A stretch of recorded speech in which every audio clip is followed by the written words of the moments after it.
Ce que vous allez voir aujourd'hui, c'est tout simplement historique. Mardi 9 septembre 2025, au Congrès américain, une nouvelle audition publique sur les ovnis a eu lieu. Et croyez-moi, les révélations ont été encore plus choquantes que prévu. On a de nouveaux témoins et on a aussi de nouvelles vidéos d'ovnis complètement inédites.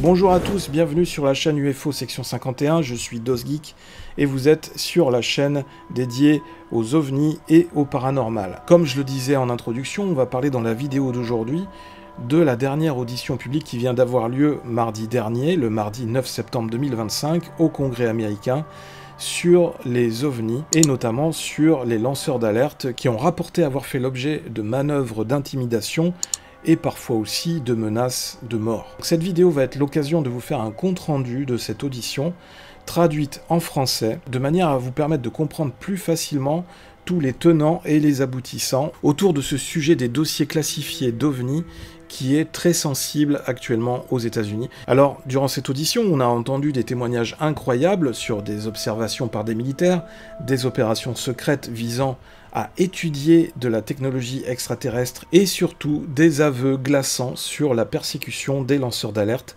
qui tentent tant bien que mal de nous informer sur tout ce qui se trame en coulisses. Oui, certains témoins affirment avoir été intimidés, menacés pour les empêcher de parler. Et je dois dire qu'il faut vraiment un certain courage pour affronter tout ce qu'ils ont dû traverser. Vous allez voir, c'est absolument édifiant. Ces lanceurs d'alerte menacés de mort, j'en ai déjà parlé dans les vidéos précédentes, mais sincèrement, je n'imaginais pas jusqu'à quel point certains ont été persécutés juste pour les empêcher de s'exprimer publiquement et de dire la vérité. C'est un véritable scandale, et l'État américain, voire même l'État de manière générale pour n'importe quel pays, devrait absolument faire le nécessaire afin de leur donner réparation pour toutes les injustices qu'ils ont subies. Merci au passage pour vos likes et pour les partages sur les dernières vidéos. J'ai vu que les dernières vidéos ont très bien marché, donc merci encore à vous. Et évidemment, je ne vous inviterai jamais assez à liker, à partager les vidéos et à vous abonner à la chaîne si vous êtes nouveau ici, que vous venez de nous rejoindre. Alors, à la lumière de tous ces nouveaux éléments, est-ce qu'on est en face de la plus grande dissimulation de notre époque ? Est-ce que la vérité commence enfin à émerger? Est-ce que les véritables coupables seront un jour identifiés? Et surtout, seront-ils punis à la hauteur de tout le mal qu'ils ont fait? Parce que c'est notre devoir quelque part de nous en préoccuper. Dans cette vidéo, je vous ai réuni les meilleurs moments de cette audition. Restez bien jusqu'au bout, parce que je vous garantis que vous allez voir des passages que les médias traditionnels ne montreront pas, et qui pourrait littéralement changer votre regard sur le sujet des ovnis. Ça vaut franchement la peine de regarder, on partage, parce qu'il faut qu'un maximum de personnes soient informées de tout ce qui se passe autour de ce sujet des ovnis. Jusque-là, vous pensiez que la série X-Files, c'était juste de la fiction. Eh bien, détrompez-vous, parce que la vérité, c'est maintenant, et ça ne fait que commencer. Cette audience du groupe de travail sur la déclassification des secrets fédéraux est ouverte. Bienvenue à toutes et à tous. Sauf objection, la présidence pourra déclarer une suspension de séance à tout moment. De plus, sauf objection, les membres suivants sont autorisés à rejoindre le groupe de travail afin de pouvoir interroger les témoins lors de l'audience d'aujourd'hui. Le représentant Biggs de l'Arizona, le représentant Begish de l'Alaska, le représentant Oble du Tennessee, la représentante Kittus du Nevada et le représentant Moskowitz de Floride. Il n'y a pas d'objection. Je me reconnais la parole afin de faire une déclaration liminaire. Bonjour à toutes et à tous, et bienvenue à cette audience concernant les révélations sur les PAN. Trop longtemps, la question des phénomènes anormaux non identifiés, communément appelés PAN, a été entourée de secrets, de stigmatisation et, dans certains cas, tout simplement rejetée. Aujourd'hui, je veux affirmer clairement qu'il ne s'agit pas de science-fiction ni de susciter des spéculations. Il s'agit de sécurité nationale, de responsabilité gouvernementale et du droit du peuple américain à la vérité. J'ai désormais parlé à plusieurs lanceurs d'alerte issus de l'armée, y compris à propos du fameux incident de la base aérienne d'Eglin. Cet incident s'est produit lorsque moi-même, l'ancien représentant Martin Gaetz, ainsi que le représentant Burchett, avons donné suite à une information provenant de plusieurs pilotes de l'US Air Force en service actif qui affirmaient que l'US Air Force dissimulait des activités de PAM sur la base aérienne d'Aiglun. Nous avons entendu plusieurs lanceurs d'alerte, en particulier des pilotes militaires, expliquer que la raison pour laquelle ils ne se manifestent pas publiquement est la peur de perdre leur statut de pilote et potentiellement leur carrière. C'est inacceptable. Nous ne pouvons pas protéger notre espace aérien si nos meilleurs observateurs sont réduits au silence. Nous ne pouvons pas faire avancer la science si nous refusons de poser des questions. Et nous ne pouvons pas maintenir la confiance dans le gouvernement si nous laissons le peuple américain dans l'ignorance. Le Congrès a déjà tenté de résoudre ce problème. Le Congrès a essayé de créer des canaux officiels via le Bureau de résolution des anomalies dans tous les domaines, également appelé ALERO, et l'inspecteur général de la communauté du renseignement, afin que les membres des forces armées et les responsables puissent faire des révélations.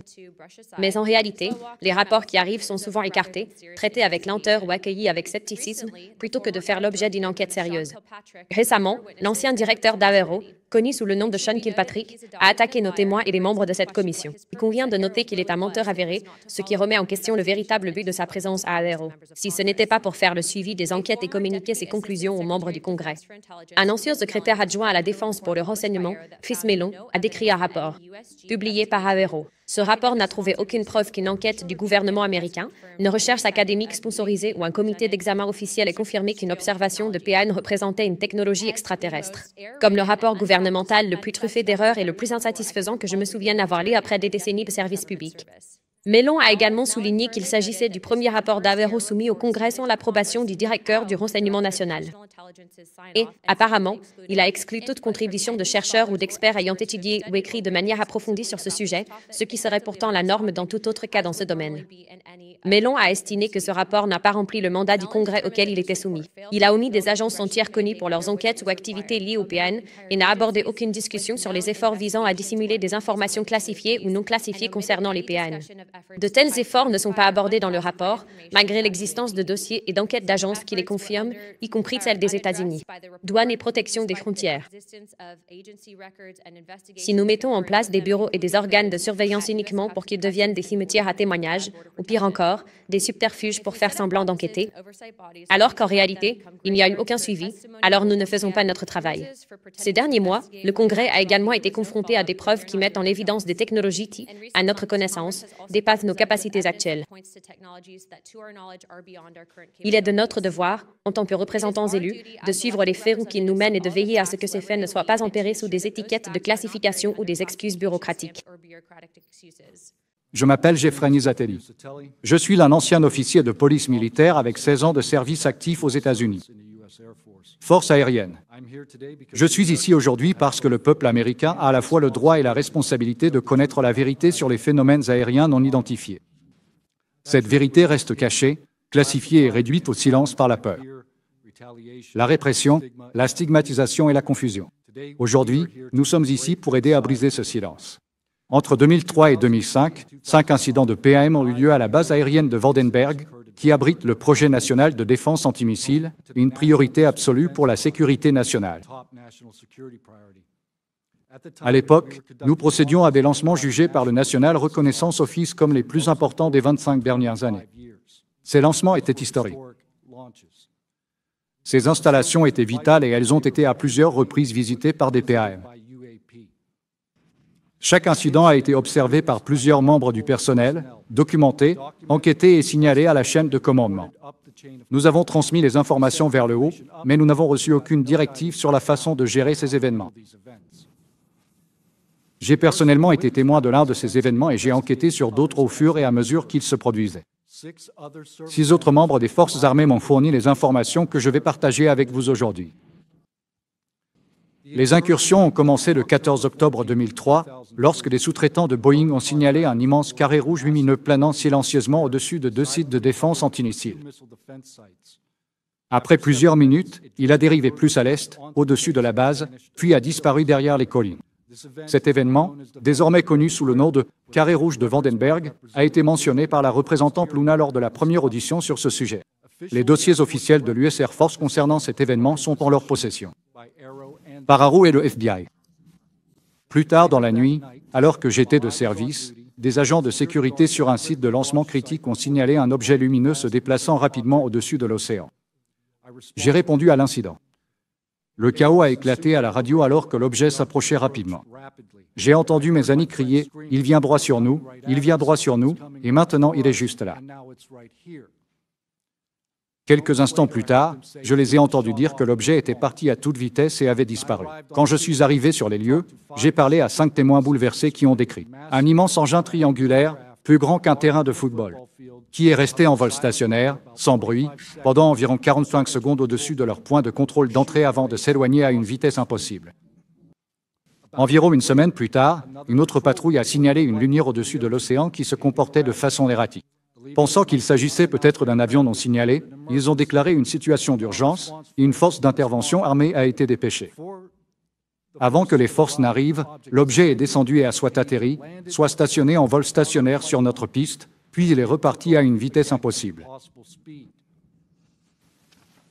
Les témoins de cet événement ont ensuite été menacés et intimidés. On leur a dit de garder le silence et de réfléchir à ce qu'ils rapportaient. Après cela, les choses sont effectivement restées calmes jusqu'à environ 2005. Lorsqu'une autre patrouille a signalé un énorme engin triangulaire, plus grand qu'un C-130, flottant silencieusement au-dessus de l'installation. Il l'a observé pendant quelques minutes. L'objet s'est dirigé vers l'ouest et a disparu dans la nuit. Et puis j'ai eu ma propre rencontre, encore une fois en 2005. J'étais hors service, assis dans mon jardin avec 2 autres policiers lorsque nous avons remarqué quelque chose. Ce qui, au début, ressemblait à un satellite en orbite, mais il ne se comportait pas comme un satellite. La lumière était étrange, elle pulsait, puis elle a commencé à manœuvrer. Elle a perdu de l'altitude, parfois elle disparaissait de notre champ de vision pour réapparaître à un autre endroit dans le ciel, et finalement elle est réapparue à 60 mètres au-dessus de ma maison. C'était une sphère lumineuse d'environ 10 mètres de diamètre. Mes amis et moi l'avons observée un instant, puis elle a doucement accéléré, s'est élevée et a disparu parmi les étoiles.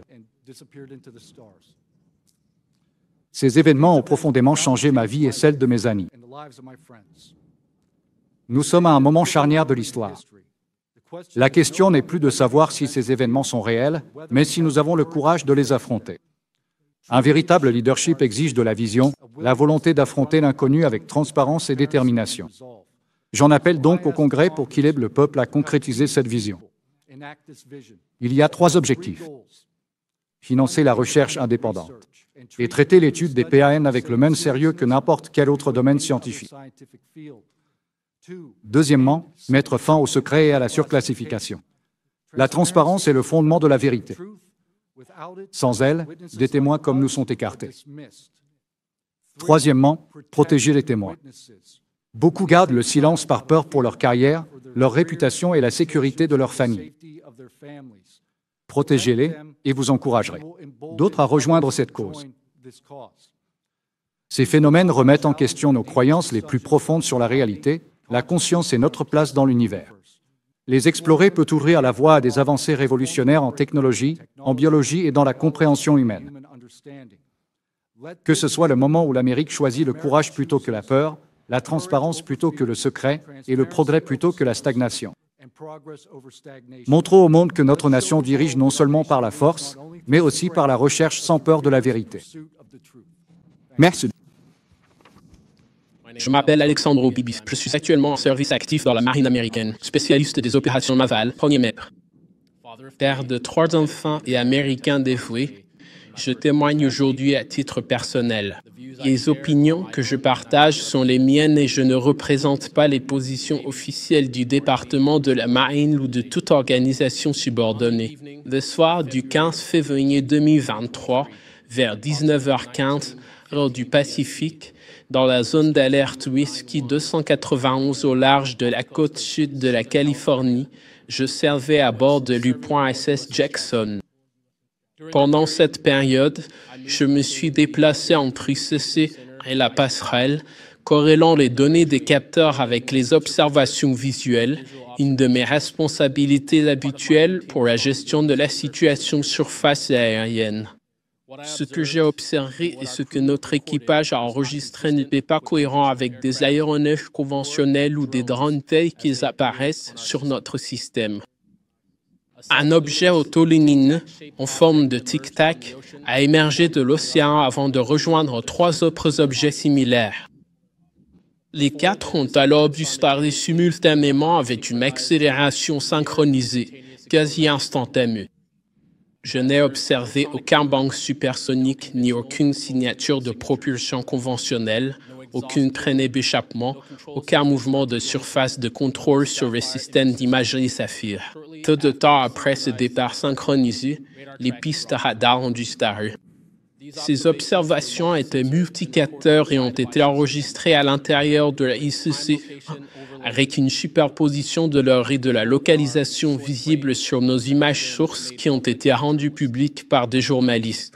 D'après mon expérience acquise au fil des années dans cette région, et conformément à leurs rencontres caractérisées publiquement, des objets non identifiés réapparaissent dans les zones d'opération des États-Unis au large du sud de la Californie. Ce fait à lui seul ne nous dit pas ce qu'ils sont, mais il plaide en faveur d'un signalement systématique sans stigmatisation et pour la préservation des données des capteurs afin que les analystes puissent évaluer avec rigueur les implications en matière de sécurité et de renseignement.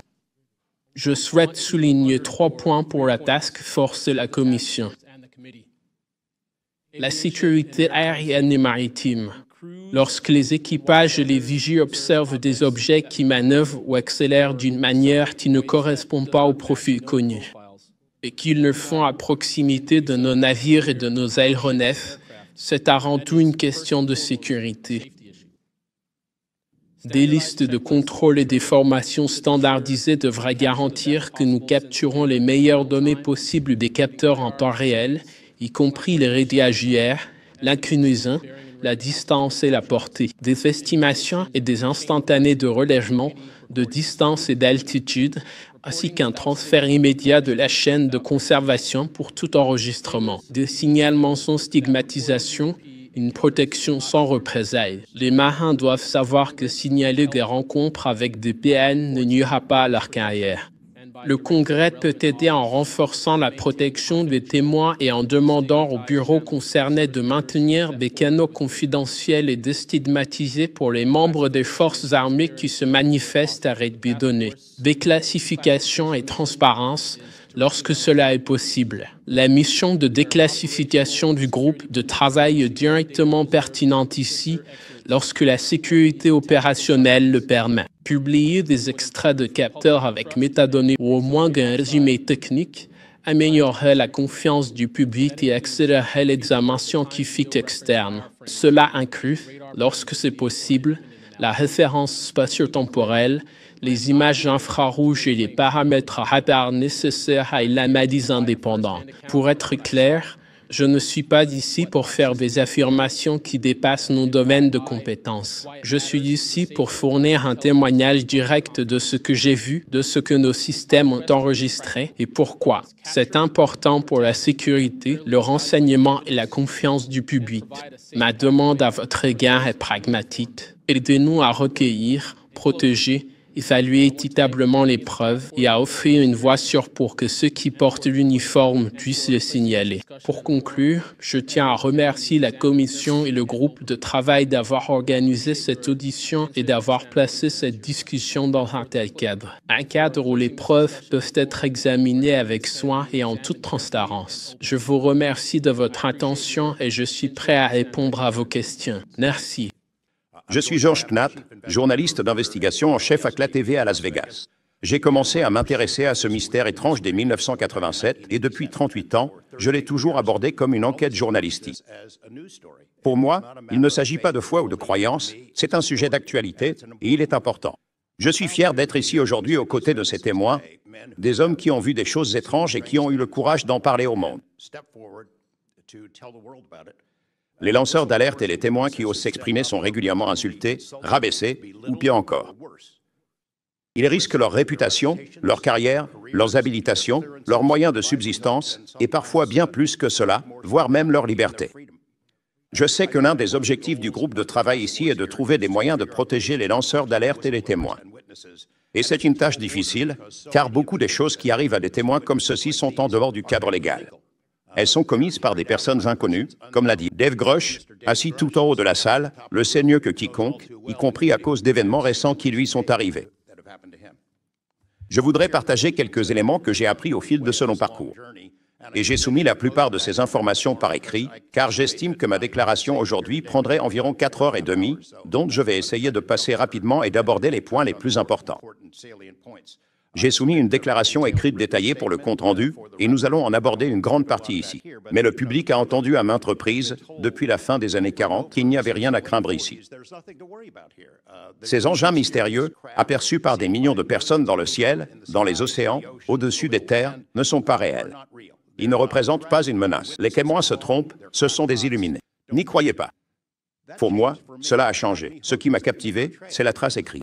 Des documents qui ont été arrachés au gouvernement américain. Après que la FOIA, la loi sur la liberté d'information, soit devenue la loi du pays. Et ces documents dressent un tableau bien différent de ce que le public, la presse et le Congrès ont entendu pendant de nombreuses années. Les documents provenant du personnel militaire et des services de renseignement, à huis clos, admettent que, je cite, « ces choses sont réelles. Elles ne sont pas fictives.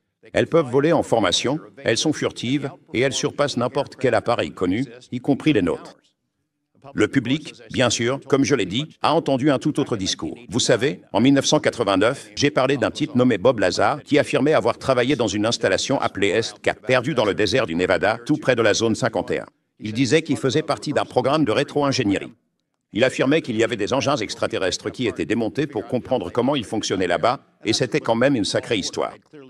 J'avais clairement plongé dans le grand bain, là. Mais depuis toutes ces années, j'ai interviewé des dizaines d'autres personnes et j'ai détaillé leurs témoignages dans la déclaration écrite. Parmi elles, il y a le sénateur Harry Reid, le sénateur Howard Cannon, lui aussi du Nevada, un certain Al O'Donnell, qui a été le premier directeur général d'EGAMP, Geo-Nevada, la société qui gérait le site d'essai du Nevada, où des centaines d'armes nucléaires ont explosé. Il y a aussi un homme nommé James Wikatsky, qui a été scientifique de carrière à la Defense Intelligence Agency. C'est lui qui a lancé un programme appelé OSAP, le programme d'application des systèmes d'armes aérospatiales avancées, qui est, à notre connaissance, le plus grand programme OVNI reconnu jamais financé par le gouvernement américain. Ce programme a rassemblé une quantité incroyable d'informations que les membres de cette commission, ainsi que le reste du monde, n'ont pour la plupart jamais vues. La Guyane n'a toujours pas publié 95% de ce qui a été préparé par ce programme, pour un coût de plusieurs millions de dollars. Le seul nom que je souhaite vraiment mentionner lors de cette session, c'est celui de Robert Bigelow. Ainsi, en s'intéressant à la question des récupérations d'épaves et de la rétro-ingénierie, alors que le programme OSAP était en cours, le contractant de la DIA, Robert Bigelow, basé à Las Vegas, a tenté audacieusement d'obtenir une preuve physique de crash d'OVNI. Il a été largement rapporté et soupçonné que Lockheed Martin est l'un des sous-traitants de la défense, qui a détenu ces objets. Ils les ont gardés secrets et ont essayé de comprendre comment ils fonctionnent.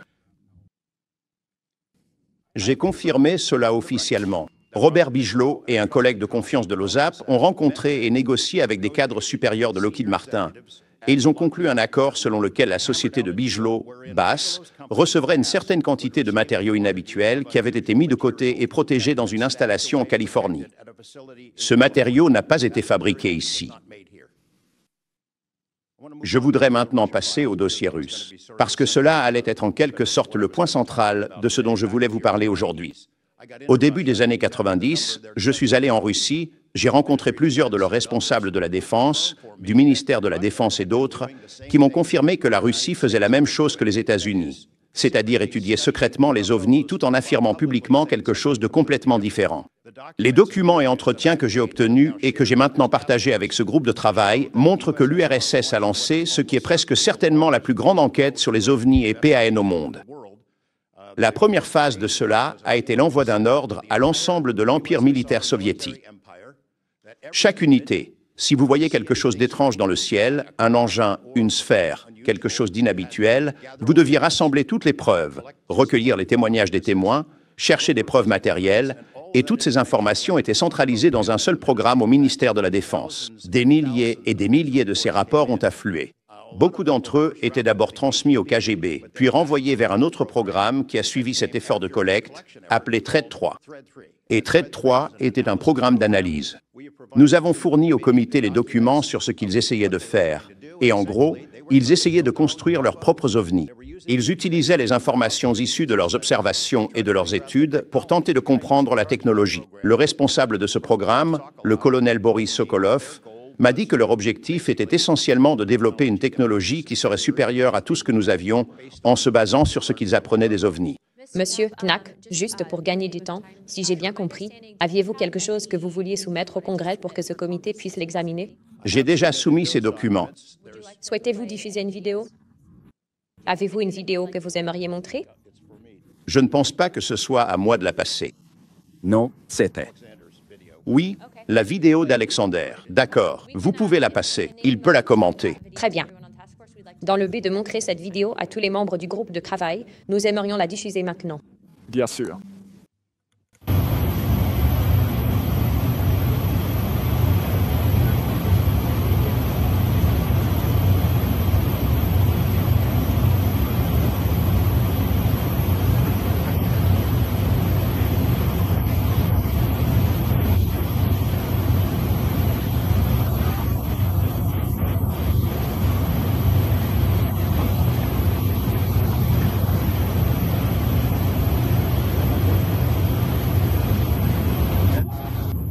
Celle-ci a décollé plus tôt.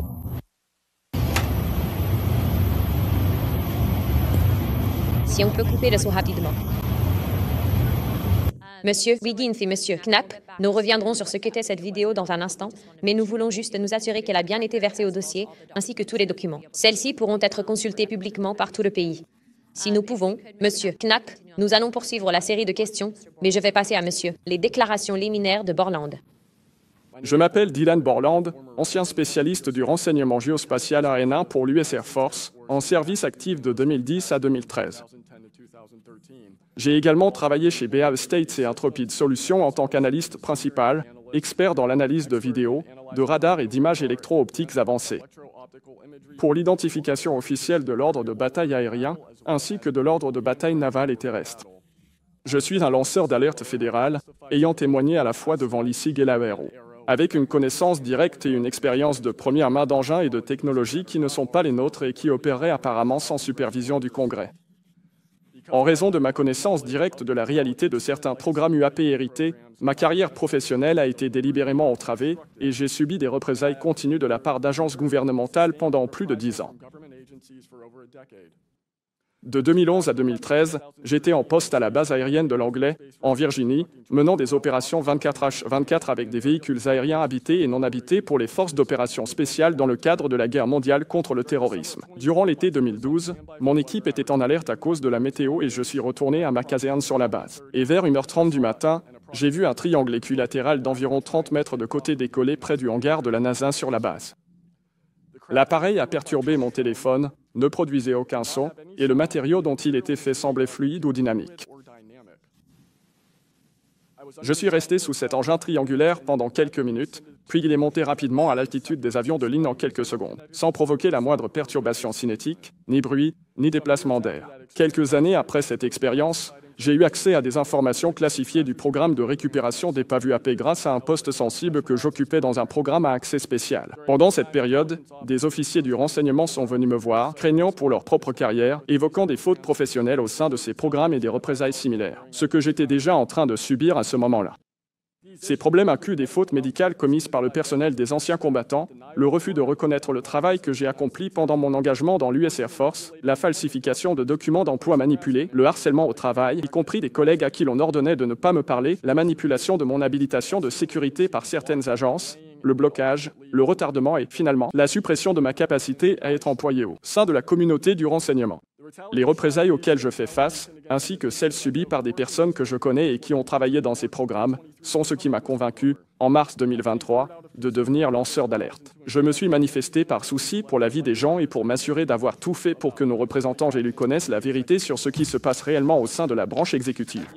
À la fin du mois de mars 2023, j'ai accepté de rencontrer Arrow, suite à la suggestion d'autres responsables fédéraux, parce que je croyais que c'était ce que notre nation attendait de moi. J'avais des réserves concernant Arrow, en raison des évaluations qu'il rendait publiques à l'époque, qui déformaient la vérité.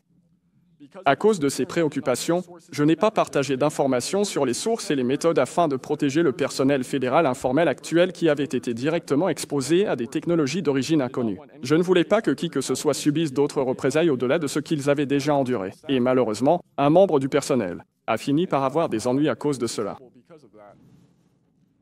Après que David Grush a témoigné sous serment à l'été 2023 et a fait des révélations historiques, on m'a alors demandé d'aller voir l'ISIG, ce que j'ai fait en août 2023.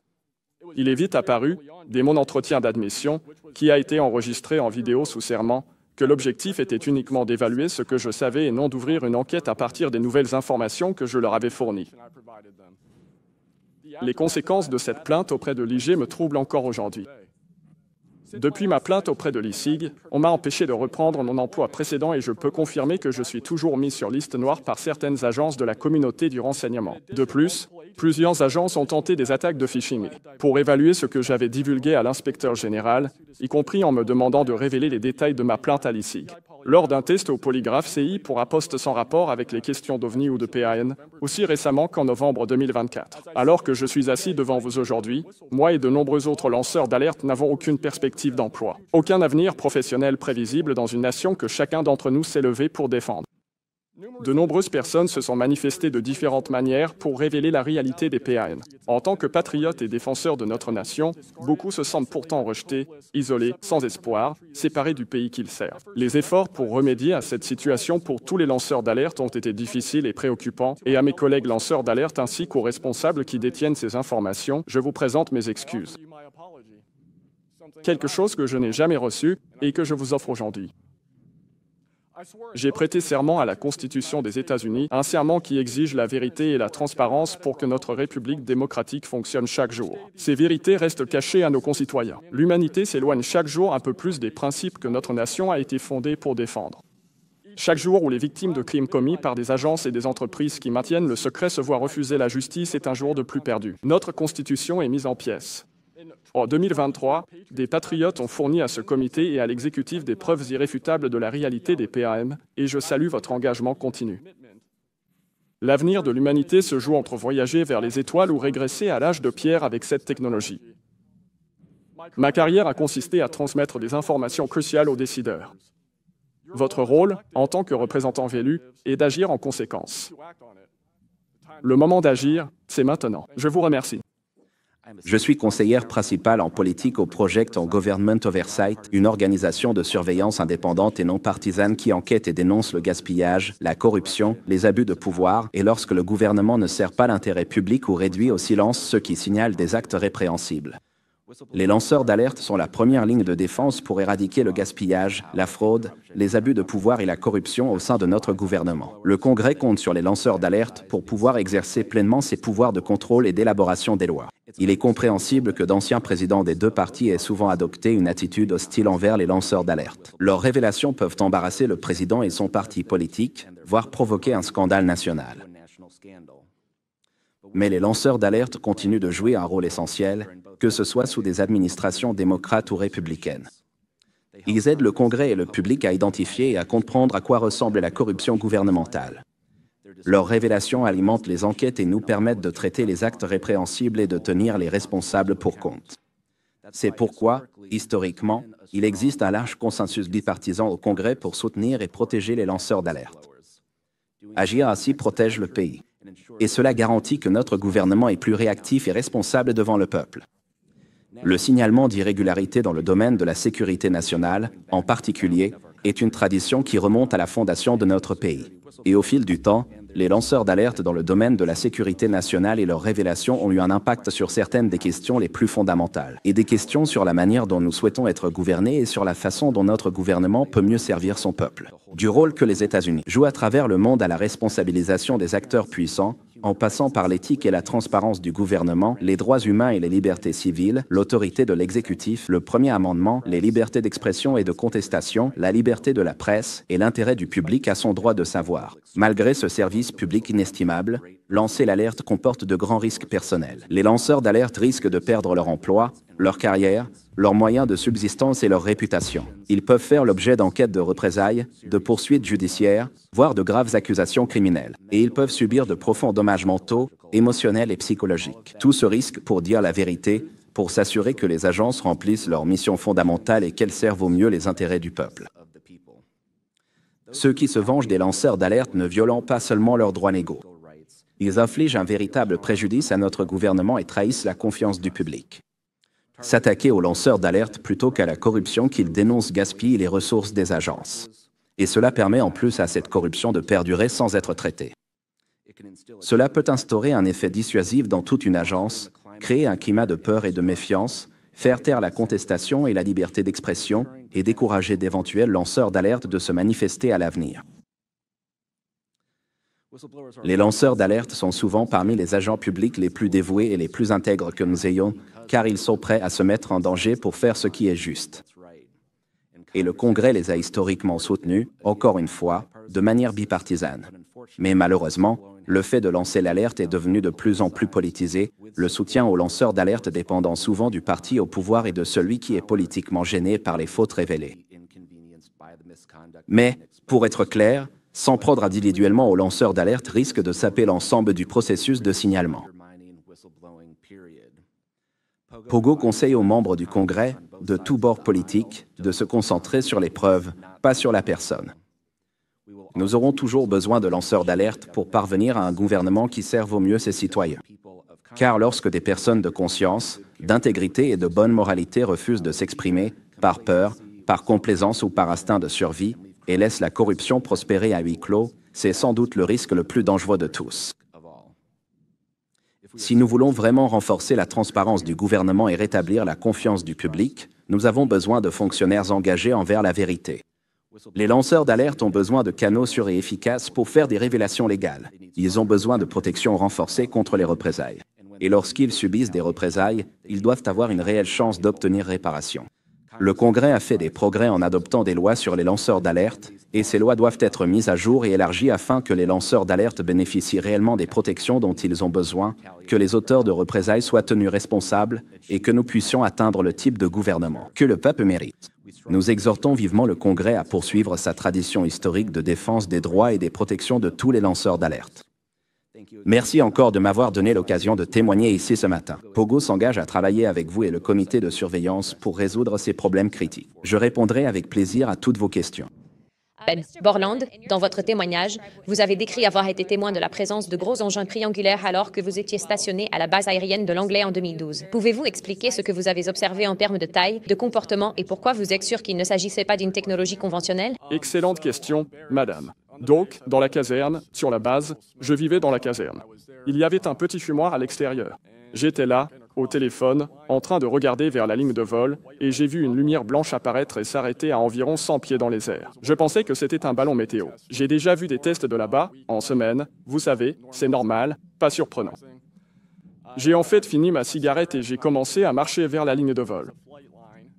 Il y a une piste, et comme j'étais sur 3 mois de travail de nuit, je marchais sur la piste la nuit quand on était cloué au sol à cause de la météo. Et alors que je commençais à marcher vers la lumière, vers la ligne de vol et la piste, la lumière traverse alors la base, traverse la ligne de vol, et en volant vers moi, un triangle apparaît autour de la lumière. Je ne peux pas vous dire si c'était du camouflage actif. Je ne peux pas vous dire si ça s'est matérialisé autour de la lumière, mais je peux vous dire que c'était une lumière blanche. Et puis c'était un triangle. Il s'est arrêté à environ 30 mètres devant moi et à peu près 30 mètres au-dessus de moi. Mon téléphone est devenu extrêmement chaud, il a complètement bugué, mort. Je me souviens à quel point il était épais. Il faisait entre 1 et 2 étages d'épaisseur, un triangle équilatéral. Je n'ai jamais pu voir le dessus et les bords étaient à 90 degrés. 90 degrés. Il y avait 4 lumières en tout, une à chaque coin et une plus grande au centre, 2 à 3 fois la taille de celle des coins. Mais ce qui était vraiment étrange, c'était l'extérieur. La meilleure façon de le décrire, c'est comme regarder une photo du télescope James Webb, où il y a les couleurs et ensuite le fond noir. Donc l'engin lui-même avait cette peinture noire métallisée à paillettes, mais sur le dessus de l'engin, il y avait cet or. De la lave, du plasma, une sorte de fluide qui coulait par-dessus et autour de l'engin. Je suis resté sous ça pendant environ 2 à 3 minutes, puis la lumière centrale clignote 2 ou 3 fois, sans aucun bruit, et d'un coup, ça file vers le haut jusqu'à au moins l'altitude d'un avion de ligne, à mon avis.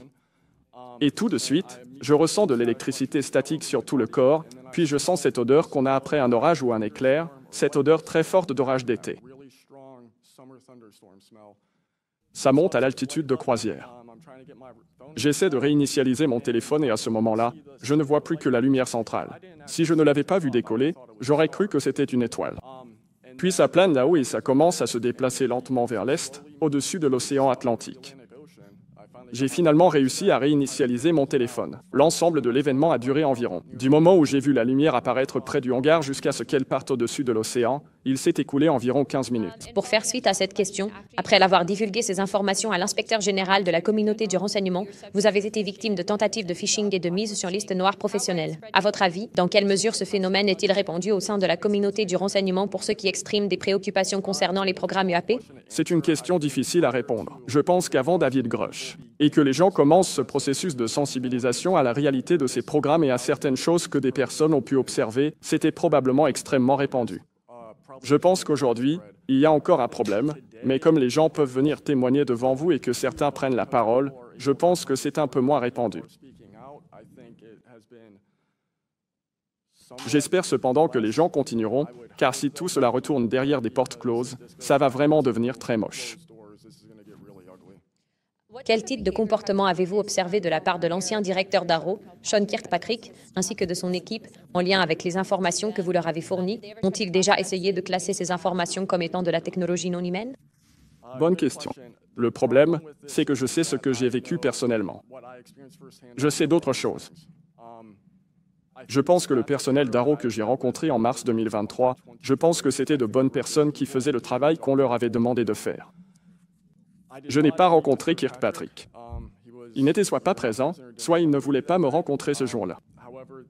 Cependant, ils ont réussi à classer informations sur la réalité de ce sujet.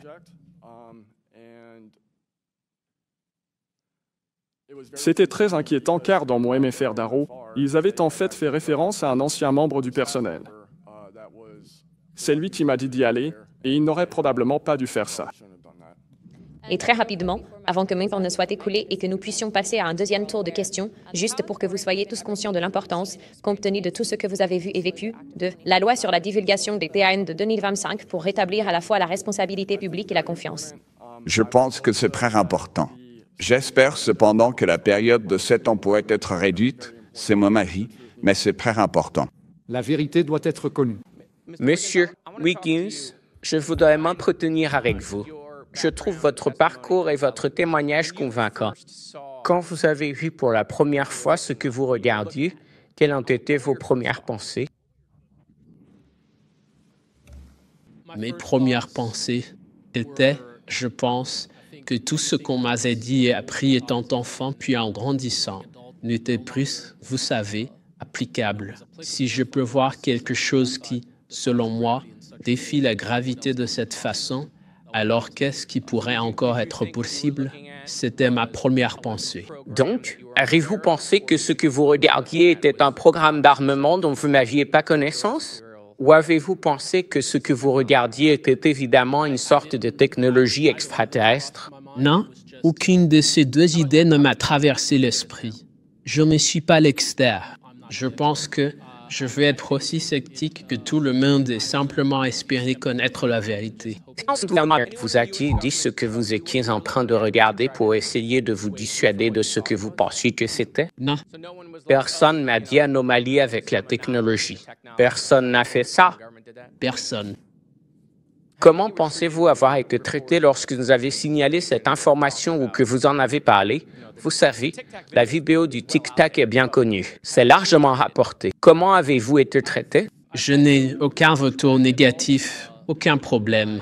Personne n'est venu me voir ni n'a essayé de me dissuader, dans un sens ou dans l'autre, d'un point de vue militaire. Donc, j'ai été traité équitablement et je remercie la marine elle-même de m'avoir aidé à venir ici, de pouvoir témoigner.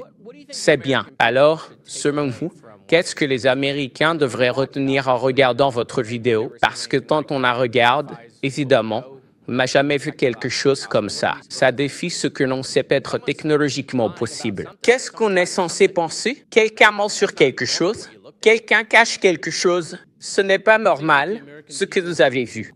Je pense que ce que les Américains devraient se dire en voyant cette vidéo, comme d'autres avant moi, c'est qu'il y a quelque chose là-dehors et qu'en tant que peuple, on devrait savoir ce que c'est. Exactement. Alors, éliminons des possibilités. Donc, ils ne sont pas venus vous dire qu'il y avait une erreur technologique dans ce que vous regardiez. On met ça de côté. Ils n'ont pas dit que c'était cassé. On regarde ça et on voit quelque chose. Soit c'est un programme d'armement rétro-ingénierie par notre gouvernement ou d'autres, soit ça n'appartient à aucun gouvernement et ça ne vient pas d'ici. C'est l'une ou l'autre de ces options. Vous êtes d'accord avec cette analyse? Je suis d'accord, l'un ou l'autre. Qu'est-ce que toi et tes amis en pensez aujourd'hui? Vous en avez tous parlé. Je veux dire, qu'est-ce que vous pensez de votre expérience en tant que groupe? Je veux dire, ça fait 20 ans qu'on en parle. On ne sait pas ce qu'on a vu. Ce qu'on a vu a changé nos vies et notre façon de voir les choses. C'était incroyablement profond. L'objet que j'ai vu, je ne sais même pas si c'était un objet. C'était une lumière. C'était une sphère lumineuse. Ça ne ressemblait pas à un engin, mais ça avait l'air solide. Et c'est de ça qu'on parle. On a remarqué l'objet, et c'était un schéma qui se répétait dans toutes les rencontres. Quelqu'un voyait une lumière. Il prêtait attention à la lumière. Et ensuite, l'objet réagissait. Il fait un spectacle pour vous. Et puis il descend et il vous examine. Donc, c'est presque comme s'ils étaient curieux. C'est donc principalement de ça qu'on parle. Vous savez, pourquoi est-ce que c'est venu? Après qu'on l'ait remarqué, peut-être qu'il nous a remarqué après qu'on l'ait vu. Il n'en reste qu'une minute. Knapp, la parole. J'ai regardé tous les documentaires. Vous avez fait, vous et Jérémy, un travail formidable. En général, j'ai plus des questions que de réponses. Je crois que c'est le cas pour nous tous. Et vous faites tous un travail formidable pour informer le public. Pensez-vous que tout cela pourrait être une opération psychologique menée par le gouvernement américain? C'est tout à fait possible. Je veux dire, notre gouvernement et d'autres gouvernements ont reconnu qu'ils ont essayé d'utiliser les ovnis pour couvrir des projets secrets. Mais je pense qu'ils font aussi un peu d'ingénierie inverse de ces affirmations. Donc, des années après que des gens ont commencé à voir des ovnis au-dessus de la zone 51, par exemple, ils inventent une histoire du genre « Ah oui, c'était nous, on a lancé cette rumeur ». J'ai lu dans un grand journal il y a seulement quelques semaines qu'ils avaient lancé cette histoire. Un colonel de l'Air Force est allé dans le désert, s'est rendu dans un bar à Rachel et a donné de fausses photos d'ovnis. Et c'est comme ça que toute l'histoire autour de la zone 51 a commencé, ce qui est absurde. Ouais, et je n'ai même pas encore abordé le sujet du programme de récupération des crashs. Madame la Présidente, il y a tellement de choses. D'accord, merci beaucoup pour votre temps aujourd'hui. J'aurais aimé que nous ayons plus de temps. Merci. Je donne maintenant la parole à Anne. Gurchet du TMUC pour 5 minutes. Merci, Madame la Présidente, et merci à la membre de l'opposition croquette. Je vois beaucoup d'amis dans la salle, et je vois aussi quelques ennemis, donc je vais essayer de m'en souvenir. Mais c'est un plaisir d'être ici. Je veux aussi rappeler à tout le monde que cette affaire est en cours. On n'obtiendra pas de réponse du jour au lendemain. Certains d'entre vous mènent ce combat depuis 30 ans, voire plus. J'espère qu'on restera concentré sur notre objectif, qui est la divulgation totale. On se laisse un peu emporter par beaucoup de choses, mais le gouvernement détient quelque chose et il doit nous le remettre. C'est nous qui payons leur fichu salaire, vous payez notre salaire, et vous devriez obtenir plus de nous que ce que vous aviez actuellement. Et c'est ça qui me dégoûte dans toute cette histoire. Je pense qu'ils essaient juste de gagner du temps avec nous, vraiment. Ils vont nous titiller un peu, ils vont se moquer de nous et essayer de nous détourner de notre objectif, mais je pense qu'on sait où on est. Et c'est pour ça qu'ils nous attaquent, parce qu'on est plus sur la cible. Ma première question est, Monsieur Knapp, j'ai récemment présenté la loi sur la protection des lanceurs d'alerte concernant les PN pour offrir une protection aux employés fédéraux qui divulguent l'utilisation de fonds publics pour enquêter sur les ovnis. Je n'arrive toujours pas à dire PN. Comment le Congrès peut-il renforcer encore la protection des lanceurs d'alerte? Je pense qu'il faut lâcher les chiens et remonter la piste de l'argent, voir où il va, parce qu'une grande partie de tout ça a été sortie du gouvernement. Comme vous le savez, député, Burchett, ça a été confié à des sous-traitants privés qui l'ont mis de côté. Ils l'ont gardé tellement longtemps qu'il ne reste plus personne au sein du gouvernement, ou très peu, qui sache où il se trouve. Et ils font ça pour nous empêcher d'utiliser la loi FOIA, c'est bien ça? Oui, c'est pour l'empêcher d'être accessible via la FOIA.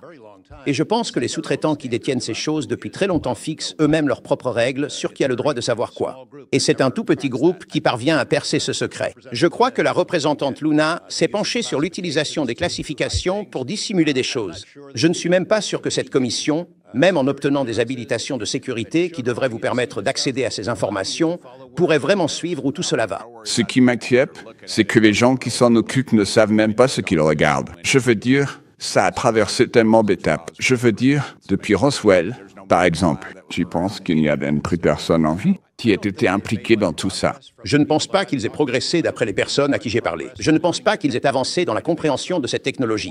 Peut-être qu'ils ont fait quelques progrès. Mais on se demande l'implication, c'est tic-tac. Ah oui, c'est à nous. Ce qui a survolé Washington en 52, ça aussi, c'est à nous. Quand est-ce que vous allez révéler ça? C'est vous qui avez autorisé ça. Des dizaines de milliards, des centaines de milliards de dollars dépensés pour des systèmes d'armes qui ne font même pas la moitié de ce qu'on a vu faire les ovnis. Alors, quand vont-ils révéler tout ça? Si c'est vraiment un projet classifié qui pourrait changer le monde, je ne pense pas qu'ils aient beaucoup progressé. Je pense qu'ils nous mentent, à nous, à vous et au reste du monde, et qu'ils continuent de le faire. Oui, monsieur, je suis d'accord avec vous. Comment avez-vous réussi à obtenir les documents russes classifiés sur les PN et comment les avez-vous ramenés aux États-Unis? Eh bien, j'ai rencontré ce physicien russe qui était aux États-Unis. Il donnait une conférence sur... Je veux clarifier cela. Je ne peux même pas ramener un pot de miel dans mon avion quand je rentre au Tennessee. Alors, j'ai fait quelque chose d'assez stupide. Et j'en suis amer, mais allez-y. J'ai fait quelque chose d'assez idiot. J'ai rencontré ces responsables qui, vous savez, à cette époque, pendant la glasnost, la perestroïka, les Russes essayaient de s'ouvrir au monde, et j'ai vu ça comme une fenêtre d'opportunité, et c'en était une. Et on a réussi à convaincre ces gens de nous fournir des informations que nous n'aurions jamais vues autrement. Une partie de ces informations était classifiée. J'ai découvert qu'ils ne tamponnaient que les premières pages de ces documents qui étaient classifiés, alors je les ai simplement retirés. J'ai enlevé ces pages et je les ai emportées. Et s'ils m'avaient attrapé, je serais toujours dans un goulag. Ouais, nous dirions, qu'est-il arrivé à Georges Knapp? Qu'est-il arrivé au Russe qui s'est présenté à vous en 1993? Y a-t-il eu des répercussions pour lui? La première chose qui s'est produite lorsque j'ai parlé de cela après être revenu et avoir parcouru les dossiers et les choses et les avoir passés au crible. Le physicien russe qui nous avait aidé à présenter tous ces gens a répondu et a dit qu'il y avait une énorme éruption, que c'était la vraie droite. Les forces autocratiques qui voulaient un retour de l'URSS s'en sont vraiment pris à ces hommes. Ils les ont décrits comme des traîtres. Nikolai Kapranov, mon ami physicien, a dit « Écoute, si cela s'était produit plus tôt, nous serions en prison. Si cela s'était produit 10 ans plus tôt, nous aurions été fusillés. » Heureusement, à ce moment-là, Poutine n'était pas au pouvoir. Mais aucune des personnes à qui nous avons parlé lors de ce voyage en 1993 n'a jamais accepté de me reparler. Je suis retourné là-bas en 1996 et c'était comme si j'avais la peste. J'ai parlé à d'autres personnes, mais ils avaient peur. Et finalement, l'histoire a été tournée de façon à ce que le ministère de la Défense, les responsables qui nous ont donné ces informations ont été décrits comme des ufologues, qui disaient qu'il n'y avait rien de vraiment significatif dans ces dossiers. Ils n'ont vraiment rien trouvé d'important. Et je peux vous dire, vous verrez ces dossiers que j'ai partagés avec vous. Ils ont bel et bien trouvé des choses. Il y a eu un incident en octobre 1982 au-dessus d'une base de missiles balistiques intercontinentaux où des ovnis sont apparus, observés au-dessus de cette base. Là où les missiles sont pointés vers nous, les États-Unis. Ces ovnis ont effectué des manœuvres incroyables. Ils se sont séparés, ils se sont rassemblés à nouveau, ils apparaissaient et disparaissaient. Et juste à la fin de cette période de 4 heures, les codes de lancement des ICBM se sont allumés. Quelque chose a entré les bons codes. Les missiles ont été activés et prêts à être lancés, et ils n'ont pas pu arrêter le processus. Les officiers russes étaient en panique. Les ovnis sont partis. Ils ont disparu. Le système de contrôle de lancement est revenu à la normale. Le colonel Sokolov et son équipe sont arrivés, ont démonté l'appareil, mais n'ont pas réussi à comprendre ce que c'était. Ce n'était pas une surtension ou des impulsions électromagnétiques, ni l'une des excuses bidons que notre pays a données pour des événements similaires impliquant nos missiles nucléaires. Ils pensaient que c'était un message venant d'où que proviennent les ovnis. Et c'est quelque chose de glaçant. Je veux dire, nous étions à quelques secondes du déclenchement de la Troisième Guerre mondiale, et les ovnis en étaient responsables. Chef Wiggins, d'après votre formation et votre expérience opérationnelle, le comportement que vous avez observé, un objet transmédium disparaissant sans un bruit, peut-il être expliqué par une technologie connue que nous possédons ou que d'autres gouvernements possèdent? Non, ce n'est pas possible. Et est-ce qu'une agence gouvernementale vous a interrogé, vous ou l'un de vos camarades, au sujet de la rencontre avec le PAN confirmé par le OIR et le radar, à bord de l'U.S.S. Jackson? Personne ne l'a fait, non madame. Comment s'est passée cette rencontre quand vous en avez parlé? Si vous voulez résumer brièvement, quand vous avez attiré leur attention là-dessus et qu'aucun suivi ne vous a été proposé, à qui l'avez-vous signalé? Et comment vous êtes-vous senti quand personne n'est revenu vers vous?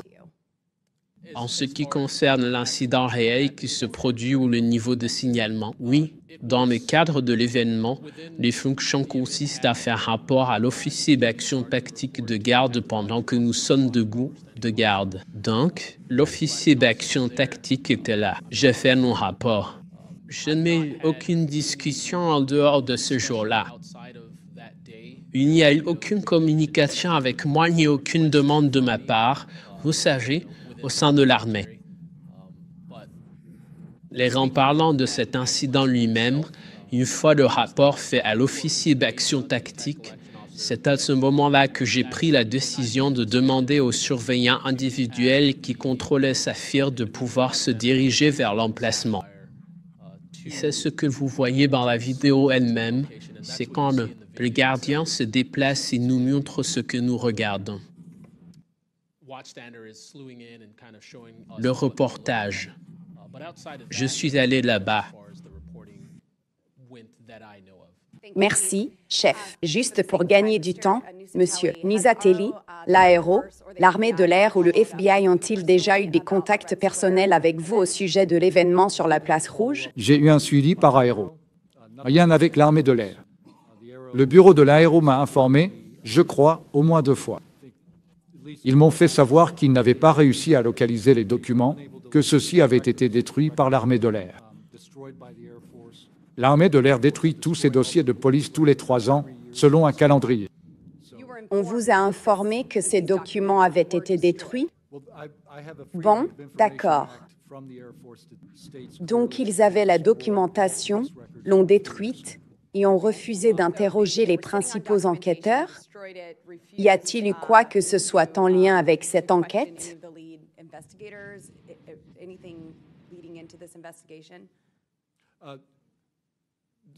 Oui, en gros, ils ont détruit tous les dossiers de police.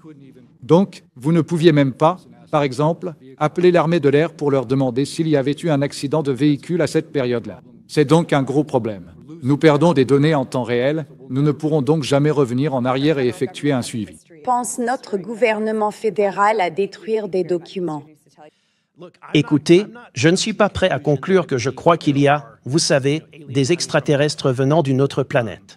Mais je suis ouvert à cela.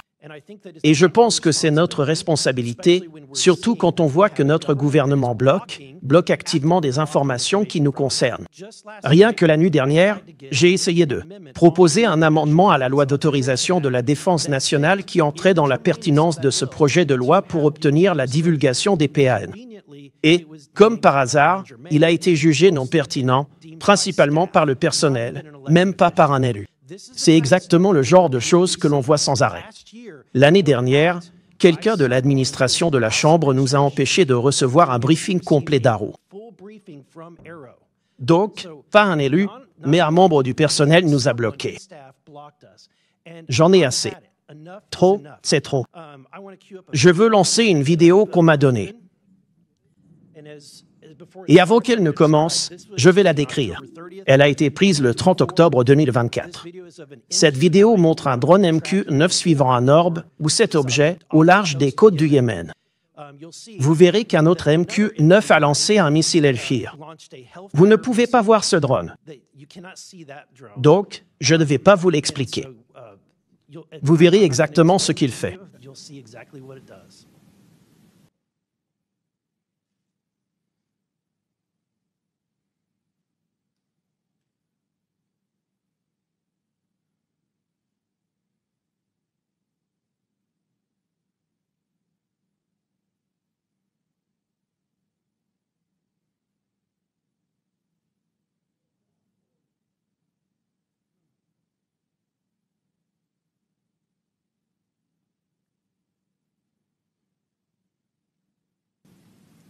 C'est à ce moment-là que l'image s'est éloignée, donc on peut toujours le voir se déplacer.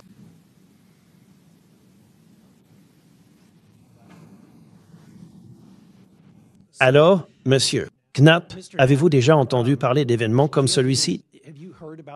Et quelles informations pourriez-vous avoir? Oui, j'en ai entendu parler. Des événements comme celui-ci. J'ai entendu parler de cet événement. Jérémy Corbel et moi en avons parlé dans l'un de nos épisodes il y a quelque temps. Mais nous n'avions pas la vidéo, cependant. Il existe des serveurs où se trouve toute une banque de ce genre de vidéos que le Congrès n'a pas été autorisé à voir et que le public n'a pas pu voir non plus. De temps en temps, certaines de ces choses finissent par circuler et arrivent jusqu'à nous. Ça devrait vous être destiné. Le public devrait voir ces choses-là. Et pourquoi vous n'y avez pas droit? Je n'en sais rien, mais ça, c'est un missile Hellfire. Le missile a frappé cet ovni et a simplement rebondi. Et il a continué sa route. Il a continué, et on dirait que les débris ont été emportés avec lui. Ouais. C'est quoi ce truc? Sérieux? Donc, je ne vais pas spéculer sur ce que c'est, mais la vraie question, c'est pourquoi on nous bloque systématiquement l'accès à ces infos. La question, c'est pourquoi on nous empêche constamment d'accéder à ces infos. Et tu as rapporté que James Lukatsky est venu te voir, avec la possession par le gouvernement d'un engin NHI. Et comment ils ont finalement réussi à y accéder? Peux-tu témoigner de la véracité de cette affirmation? Docteur, Lukatsky est un homme honorable qui a passé la majeure partie de sa carrière à la DIA, un scientifique spécialiste des fusées et analyste du renseignement de haut niveau, très respecté, qui a inspiré le programme OSAP, comme je l'ai dit plus tôt. Et pour être totalement transparent, j'ai coécrit 2 livres avec lui. Il nous a balancé ça, à moi et à notre autre co-auteur, sans prévenir. Et il nous a fallu 14 mois pour obtenir l'approbation du DOPS, pour qu'il puisse publier 2 phrases à ce sujet. Il a dit, cet engin, nous avions réussi à entrer à l'intérieur. Il n'avait ni aile, ni rotor, ni queue. Il n'avait pas de carburant, pas de réservoir de carburant. Il ne savait pas comment il volait ni comment il était piloté. Il avait clairement l'air aérodynamique, mais il n'a pas voulu en dire plus. C'est quelqu'un qui suit les règles à la lettre, et tant qu'il n'aura pas l'autorisation d'en dire plus à ce sujet, je ne pense pas qu'on en apprendra davantage. Ce n'est pas à nous. Ce n'était pas à nous. Nous ne l'avons pas fabriqué. Nous ne savions pas qu'il avait fabriqué, comment il avait été construit ni comment il fonctionnait. On en a au moins un, et je pense que c'est déjà une confirmation suffisante qu'on a bien récupéré des disques et des matériaux. Monsieur Knapp, j'ai regardé beaucoup de vos vidéos chez Joe Rogan l'ailleurs. L'une des grandes questions, je pense, pour beaucoup d'entre nous, c'est pourquoi pensez-vous que le gouvernement fédéral refuse d'être transparent sur ce sujet? Je pense qu'il y a probablement plusieurs raisons. Au début, quand ces choses ont commencé à envahir massivement notre ciel, nous avons eu peur. C'était juste après la Seconde Guerre mondiale, et nous ne savions pas ce que c'était, et ils ne voulaient pas affoler la population, et c'était probablement une bonne décision. Avec le temps, je pense que le mensonge est devenu en quelque sorte institutionnalisé, vous voyez. Des survols de Washington, en 1952, ils sont aperçus, captés par radar, des avions de chasse sont envoyés à leur poursuite, puis on nous donne une explication. C'était une inversion de température. Ce genre de mensonge existe depuis longtemps. Ce qu'un enquêteur du Congrès m'a raconté, un certain Richard D'Amato, qui avait été envoyé sur cette affaire par Robert Byrd et Harry Reid, c'est qu'il est venu au Nevada, a essayé d'entrer dans la zone 51, a réussi à y pénétrer, a observé les lieux, a parlé aux gens, essayant de tirer tout ça au clair.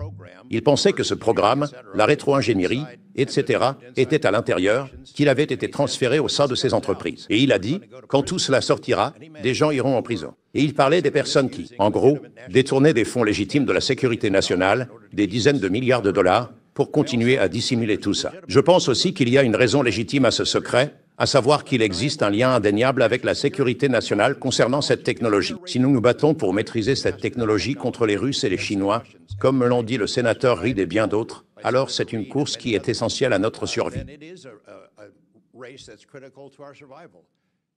Il pourrait y avoir une forme de divulgation, je pense. Oui, c'est réel. Cela vient d'ailleurs, sans révéler tous les détails.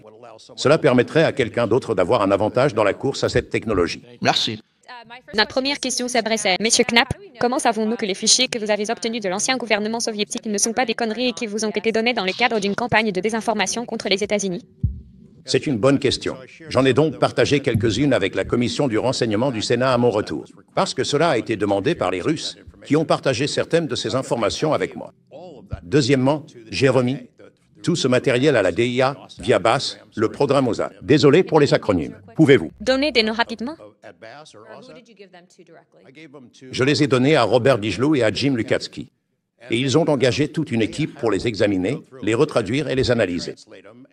Et ils ont établi une structure montrant comment les programmes OVNI en URSS et en Russie étaient organisés. Ils ont dit qu'ils étaient réels. L'autre personne qui a affirmé qu'ils étaient réels, c'est David Brosh. Et puis, enfin, Monsieur Borland, lorsque vous avez collaboré avec Arrow en 2023, vous avez noté que leurs déclarations publiques ne correspondaient pas à la réalité que vous et d'autres aviez constatée. Selon vous, quelles étaient les principales limites d'Arrow? Vous savez, je vous le dirai comme ça. La déclaration faite par Haro concerne des preuves scientifiques d'extraterrestres. Une preuve scientifique nécessite un contrôle scientifique. Un extraterrestre est une entité provenant d'une autre planète. La seule façon de prouver scientifiquement l'existence d'extraterrestres, c'est d'aller sur cette planète, d'acquérir une technologie, de la ramener ici et de la comparer à ce que nous avons. Donc, vous dites qu'ils ne laisseront rien filtrer ou qu'ils ne se manifesteront pas. À moins qu'ils ne confirment cela, à moins d'aller sur la planète et de confirmer son origine. Ce serait une preuve scientifique, oui.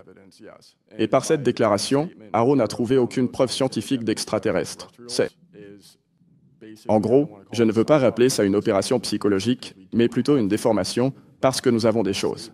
Mais faire cette déclaration n'est pas techniquement un mensonge. C'est une déformation de la vérité complète. Permettez-moi de me tourner vers vous, Monsieur Knapp.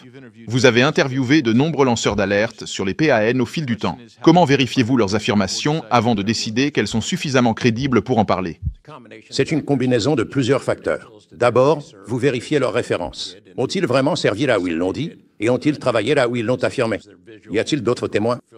Existe-t-il des preuves visuelles, des films, des enregistrements, ce genre de choses? Vous demandez aux gens autour d'eux, à ceux qui les connaissent, qui ont travaillé avec eux, s'ils sont crédibles. C'est une façon de faire.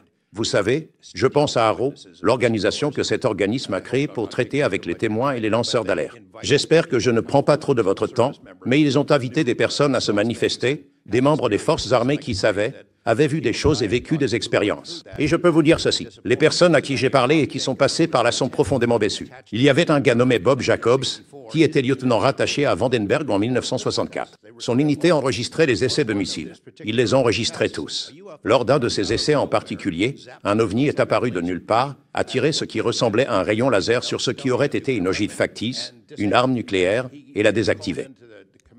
Et il est convoqué dans le bureau du commandant. Deux types en costume découpent la partie du film qui montre l'OVNI. Et on lui ordonne de n'en jamais parler. Il se présente devant Haro, il répond à l'appel, pensant qu'il fait son devoir d'Américain en racontant cette histoire. Et ils l'ont complètement écarté. Ils ont inventé une histoire selon laquelle ils auraient retrouvé la bande originale et qu'il n'y avait rien de tel dessus. En réalité, il n'y avait pas de bande originale. Elle avait été emportée le jour même où elle avait été enregistrée. Il est profondément déçu. Des gens comme Bob Salah, qui avait travaillé sur une base de missiles nucléaires ICBM, qui a vu des ovnis survoler la base et ses silos à missiles ont été mis hors service. Il est aussi allé voir Haro et il a été complètement ignoré. On dirait presque qu'Haro fonctionnait comme une opération de contre-espionnage pour faire venir les gens, leur faire raconter leurs histoires, puis les discréditer tous.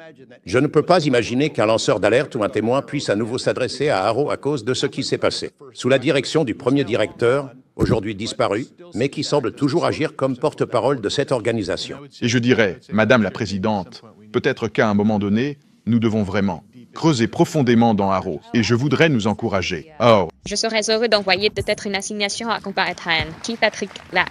tu vas. Une autre question pour vous, monsieur. Après avoir enquêté sur cette question pendant tant d'années, quel est, selon vous, le résultat à long terme en ce qui concerne la divulgation de ces informations au public? Parce qu'avec l'avènement d'une caméra vidéo et un téléphone haute résolution dans la poche de tout le monde, à un moment donné, cette information sera impossible à cacher au public. Selon vous, quel est le jeu à long terme ici? Eh bien, le secret est éventé. Je veux dire, combien de vidéos y en a-t-il déjà eu? Vous savez, des vidéos qui ont fuité de l'intérieur de l'armée, des agences de renseignement, des sous-traitants et des plateformes de censure, c'est déjà dehors. Mais ils ont l'avantage, ceux qui ne veulent pas qu'on prenne ça au sérieux, qui rejettent, discréditent les témoins, inventent une histoire de couverture. Je veux dire, et c'est là depuis longtemps. Le public sent bien que c'est réel et les autorités les rejettent. C'est un jeu qui dure depuis très longtemps et je ne pense pas qu'ils le révéleront un jour. Je pense qu'il y a un état d'esprit chez ceux qui sont impliqués là-dedans depuis longtemps, que le public ne mérite pas de savoir, et que le public ne pourrait probablement pas l'encaisser, mais eux, si. Très rapidement, j'aimerais demander au comité de repasser la vidéo que Burleson a montrée tout à l'heure. Je voudrais demander à chaque témoin ici, en particulier à ceux qui ont une formation sur les capteurs ou qui sont capables de reconnaître certains de ces mouvements, de répondre rapidement. Donc, si vous pouvez, lancez-la rapidement, s'il vous plaît.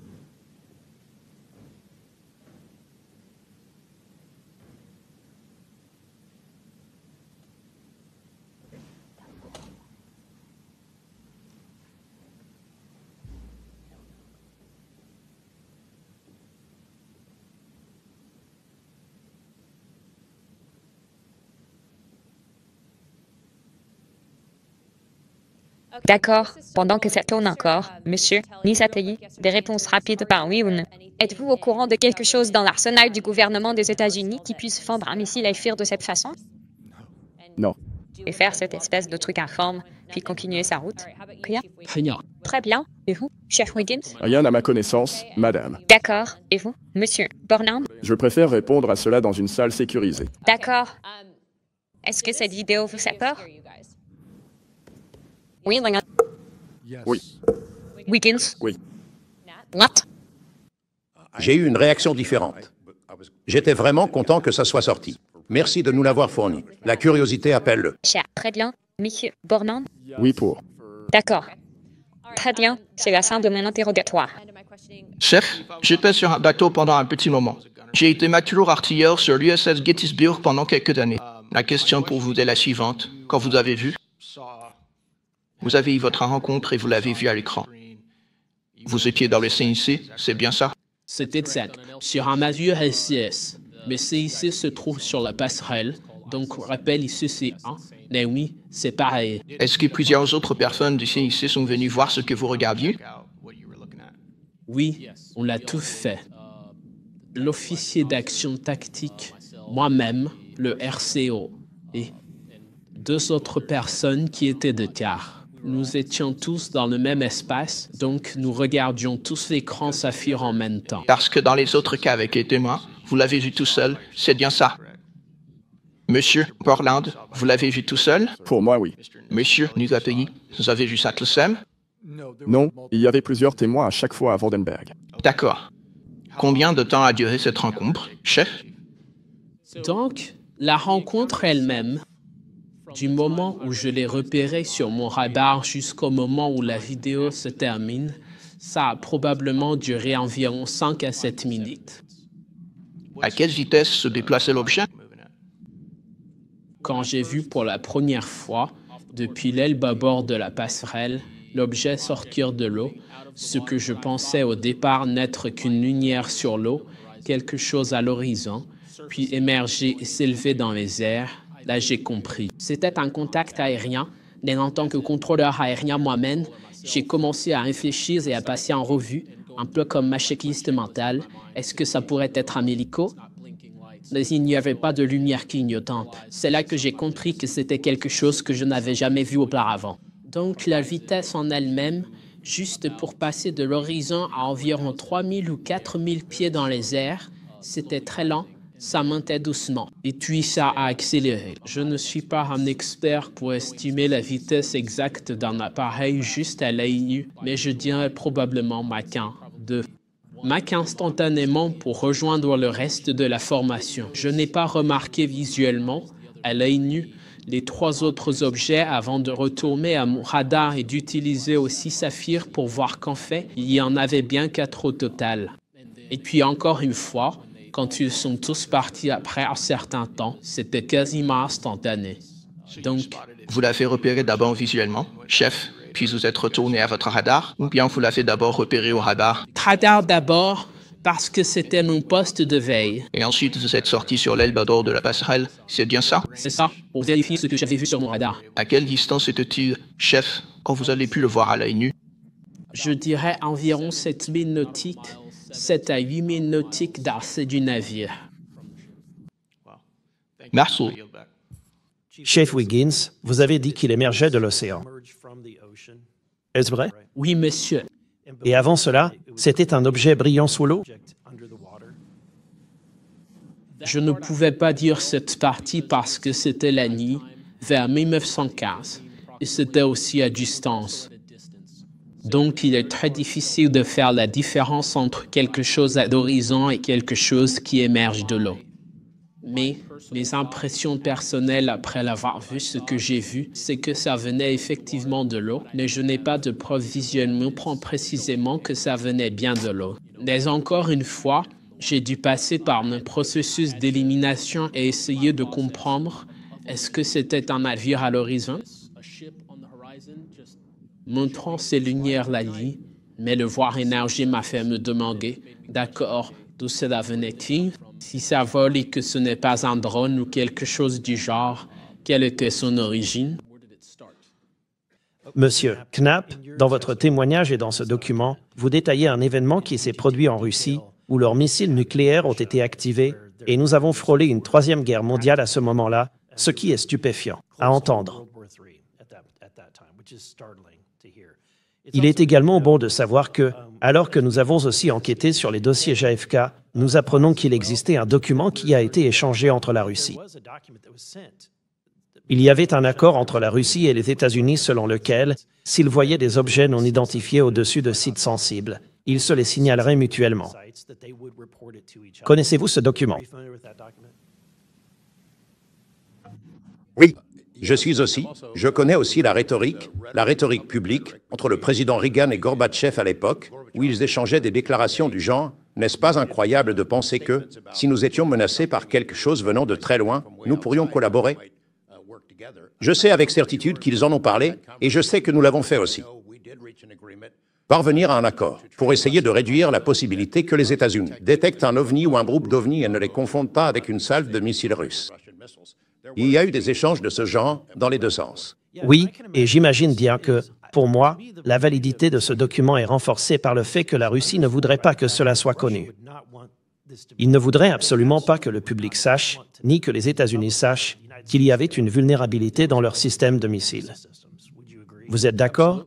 Absolument.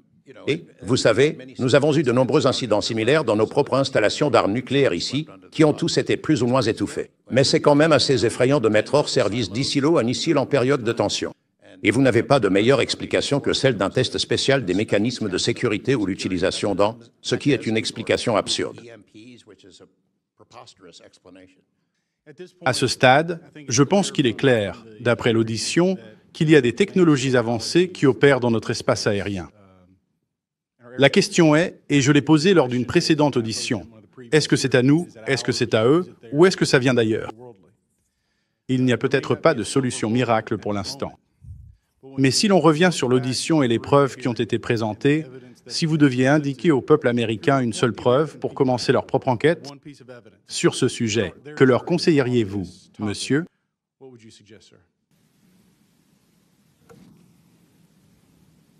Un élément de preuve.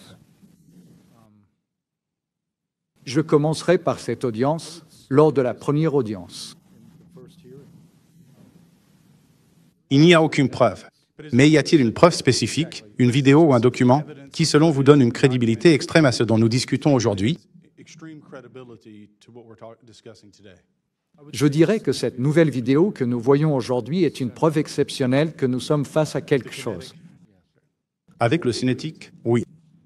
Monsieur Wiggins? Monsieur, je dirais que si la personne moyenne ici, en Amérique, regardait absolument tout ce qui est passé à la télévision, sur Internet, etc., on ne peut pas se dire que 100% de ce qui est enregistré est faux ou truqué. À un moment donné, il faut comprendre qu'il y a autre chose là-dehors. Eh bien, je veux dire, vous soulevez un point intéressant. Vous savez, dans la communauté des forces de l'ordre, chaque fois qu'on mène une enquête, on examine toujours la totalité des circonstances. On regarde toutes les preuves et comment elles s'assemblent. Et donc, ce serait mon conseil, vous savez, au peuple américain, c'est un voyage qui ne fait que commencer d'un point de vue du Congrès, mais vous avez des décennies de données, certaines ne sont pas authentiques, mais beaucoup le sont, et c'est grâce à la présidente Luna. Nous présentons maintenant cela au peuple américain, et je pense que cette dernière vidéo de M. Burleson est quelque chose qui devrait faire réfléchir tout le monde. Lorsque vous voyez les 3 ordres tomber, était-ce dans une posture défensive ou dans une posture offensive? Et quelle capacité avaient ces ordres que nous, très franchement, n'avons peut-être pas?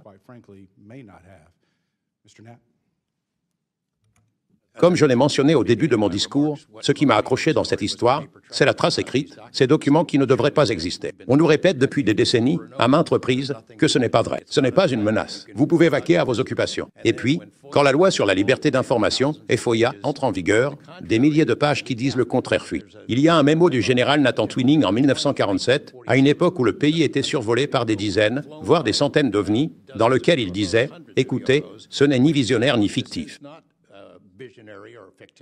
C'est réel. Ces choses sont des engins. Ce ne sont pas les nôtres. Ils surpassent tout ce que nous avons. Je veux dire, si vous suivez la trace écrite des documents qu'ils ont rédigés avant que l'armée ne comprenne vraiment que la FOIA existait et ne change son fusil d'épaule en évitant de tout mettre par écrit, c'est assez clair. Je vais revenir sur la Russie. Un incident que je n'ai pas mentionné au représentant Burleson concerne le colonel Sokolov à ce sujet. Un programme du ministère de la Défense a indiqué qu'il y avait eu 40 incidents où des avions de chasse russes avaient été envoyés pour intercepter des ovnis et qu'on leur avait ordonné de leur tirer dessus. Et la plupart du temps, les ovnis filaient à toute vitesse. Mais 3 des pilotes ont effectivement tiré sur ces engins. Ces 3 avions sont tombés en panne et se sont écrasés. 2 de ces pilotes sont morts. Après cela, les Russes ont changé l'ordre permanent. Si vous voyez un ovni, laissez-le tranquille. Aucun pays au monde ne veut dire ni admettre que ces objets volent dans notre espace aérien et qu'on ne peut rien y faire. Je veux dire, qui voudrait dire ça? Les États-Unis. Certainement pas. Les Russes non plus, d'ailleurs. Et je dois être presque à court de temps, mais monsieur. Berlin, alors vous, monsieur. Très vite. Oui, pour être honnête avec vous, je pense à Bob Lazar, et pas pour les raisons dont la plupart parleraient, principalement parce que Bob Lazar a été immédiatement discrédité. Ils ont dit qu'il n'avait jamais travaillé là où il travaillait. Ils ont dit qu'il n'avait jamais fait ce qu'il avait fait. Et pourtant, Bob Lazar est arrivé avec un groupe d'amis et une caméra vidéo et a filmé ses vols d'essai au milieu du désert. Il savait donc clairement quelque chose. Dylan, sachant que vous avez témoigné à Arrow, font-ils preuve d'illusion lorsqu'ils prétendent n'avoir découvert aucune preuve d'être, d'activité ou de technologie extraterrestre? Et mentent-ils au public américain? Comme je l'ai dit auparavant, c'est une manipulation de la perception du public. L'affirmation selon laquelle il existe des preuves scientifiques de l'existence d'extraterrestres est une affirmation vraie. Ce n'est pas la vérité sur ce qui se passe, c'est sur ce que nous avons. Est-ce que l'un d'entre vous aimerait commenter davantage à ce sujet? Monsieur Knapp, vous devenez nerveux. C'est jouer sur les mots. Aucune preuve qu'ils soient des extraterrestres. À quoi ressemblerait cette preuve? Un morceau de kryptonite? Qu'est-ce que ce serait? Je veux dire, on pourrait parler de différentes formes d'intelligence non humaine. Je pense que le paradigme dominant, c'est qu'ils viennent de l'espace, d'ailleurs, et qu'ils ont un moyen de traverser ces distances immenses, que nous ne pouvons même pas imaginer faire. Mais ce n'est pas forcément la réponse. Donc, demander une preuve d'extraterrestre. Ce n'est peut-être pas du tout la solution, c'est couper les cheveux en 4. Vous savez, on ne sait pas d'où ils viennent. Je ne connais personne qui connaisse la réponse avec certitude. Ils les appellent des extraterrestres, juste comme un mot de remplacement, une sorte d'étiquette, mais personne, dans tous ces programmes où l'on étudie ce phénomène depuis des années, des gens bien plus intelligents que moi, ne connaît la réponse avec certitude. J'ai parlé à des gars de la marine qui pensent que, dans certaines zones des grands fonds marins, il pourrait y avoir quelque chose là-bas, qu'ils sont ici, et je ne sais pas depuis quand ils sont là. Un autre point qu'il faut souligner, c'est qu'à chaque fois qu'on dit qu'on va faire de la rétro-ingénierie, ou peu importe comment on appelle ça, sur ces engins, je dis toujours que ce serait comme si, moi je fais de la moto, mais si tu prenais une Indian ou une Harley, et que tu la montrais aux gens qui sont arrivés ici sur le Mayflower, tu vois, ils verraient un objet brillant et rutilant. Ils pourraient la polir, tu vois, ils pourraient. Ils pourraient réussir à la démarrer, j'en doute. Ils ne sauraient pas comment la réparer. Ils ne pourraient pas mettre de carburant dedans. Ils n'auraient même pas la capacité d'y mettre du carburant. Je pense juste qu'on gratte à la surface de quelque chose qu'on ne connaît pas du tout, et c'est pour ça que ça prend un temps fou. Mais ils savent que le premier qui percera ce secret, c'est fini. Je veux dire, c'est l'énergie, c'est la puissance, c'est tout. Et je m'inquiète aussi que, si ça tombe entre de mauvaises mains, ils le fassent. Ils le cachent au reste d'entre nous parce qu'ils sont tellement investis dans les sources d'énergie qu'on a ici, que leurs copains milliardaires vont en profiter, et ils ne peuvent pas se réorganiser parce qu'ils savent qu'une fois que c'est sur Internet, c'est fini. Donc je pense qu'il y a beaucoup d'intérêts qui tournent autour de ça, et c'est aussi pour ça que la volonté de discréditer les gens est aussi rapide. Je pense qu'ils se contentent de les pointeurs du doigt et de lâcher les chiens sur eux. Et ça me dégoûte. Il y a un prix à payer pour ça aussi. Les Russes et les Chinois essaient aussi de comprendre tout ça, mais ils n'ont pas le même genre de stigmatisation. Ils disent à leurs meilleurs scientifiques et ingénieurs, allez-y, travaillez dessus. Et ils le font depuis très longtemps. Ils ont peut-être une longueur d'avance sur nous. Ici, nos meilleurs scientifiques et ingénieurs ne travaillent pas dessus parce qu'on leur a dit que c'était des bêtises. La stigmatisation est très réelle pour des gens comme ça. Je suis d'accord. Monsieur Nusatelli, quand vous avez entendu le témoignage de M. Knapp qui parlait du fait que ces missiles avaient été désactivés ou activés en Russie.